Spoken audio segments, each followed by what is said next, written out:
Good morning, everyone. This is Anthony, Wall Street Trader. It's 9:42 a.m. Eastern Standard Time on Wednesday, October 13th, 2021. This isn't financial advice. It's educational. Subscribe and hit the bell if you'd like to be notified when these videos come out. Click the thumbs up and share the video with your friends and colleagues who are interested in Nucypher and its related price action. Intraday updates on that Twitter link below. Nucypher US dollar still somewhat range bound between these two lines. Right here is around 30.5 cents, which indicated an area of support only about a week ago. Since then, pulling back hard due to a lot of Bitcoin dominance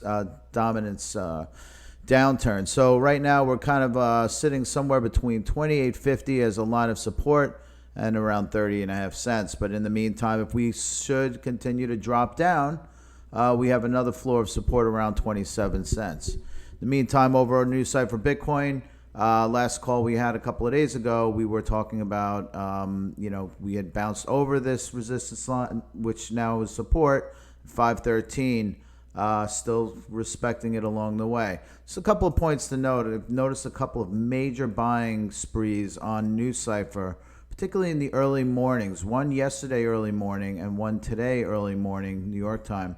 Definitely propelling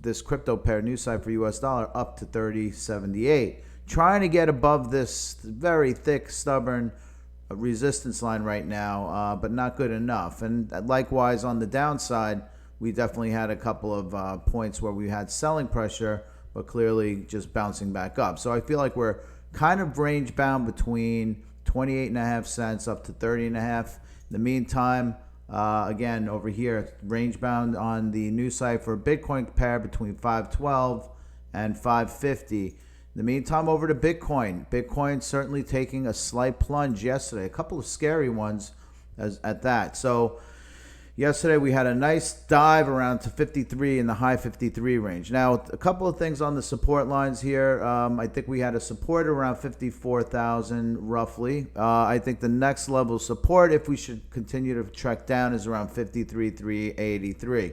I think we may start taking a slight trickle down to that level with a meaningful bounce back. Again, I still think 80,000 is the target for the end of the year. In the meantime, Bitcoin dominance is not dominating so much anymore. We hit a high 46.70, and this was riding high, basically VIX-like related. And now we're starting to see a big movement back down all the way to 44. This is pretty volatile for this pair. Just to take a look at this here, we also have identified a line of support starting from the beginning of the month to now. It's only a couple of weeks in the making, but it kind of intersects with this longer term channel, which was once meaningful support and then meaningful resistance. So these two intersecting here form a formidable line. So I have a feeling we're going to bounce on this Bitcoin dominance pair right now